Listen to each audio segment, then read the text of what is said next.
Ryan, ano-ano itong mga bagong kagamitan ng PNP? Ella, karamihan dito ay mga patrol car, motorcycle at mga baril. Personal na dinaluhan ni Pangulong Ferdinand Marcos Jr. ang pagdiriwang ng ika-123 Police Service Anniversary ng Philippine National Police sa Camp Crame ngayong Huwebes ng umaga. Ininspeksyon ng Pangulo ang mga bagong kagamitan ng pulisya na magagamit sa kanilang operasyon lalo na sa mga lalawigan. Nasa 553,342,820 pesos ang kabuuang halaga ng bagong police assets. Kinabibilangan ito, Ella, ng 20 units ng 4x2 personal carrier, 299 units ng light motorcycle dirt bike, 193 units ng light transport vehicle, 75 units ng patrol jeeps single cab, at 155 units ng 5.56 mm light machine gun.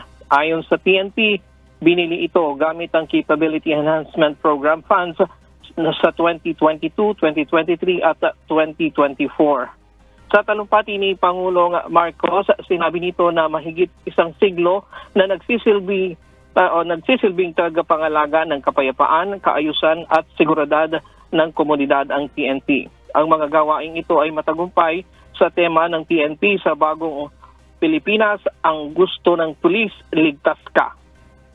Hindi lamang aniya ito nagtataguyod ng kapakanan ng mamamayan kundi pati na rin sa pagbabago ng imahe ng mga pulis sa publiko. Samantala, Ella, kasabay ng selebrasyon ay binigyan din ng pagkilala ang mga tauhan at mga stakeholders na nagpakita ng kahusayan at malaking ambag sa mga kampanya ng PNP. Kasama na sa ginawaran ng parangal ay ang Members Church of God International o MCGI na tinanggap ng kinatawan ng grupo na si Brother Danny Navales.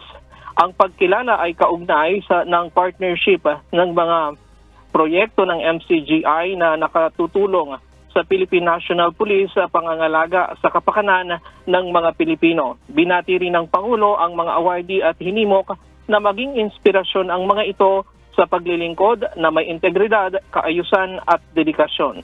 Diyan muna ang latest mula dito sa Camp Crame, Quezon City. Balik sa iyo, Ella. Maraming salamat, Ryan Lacanlale.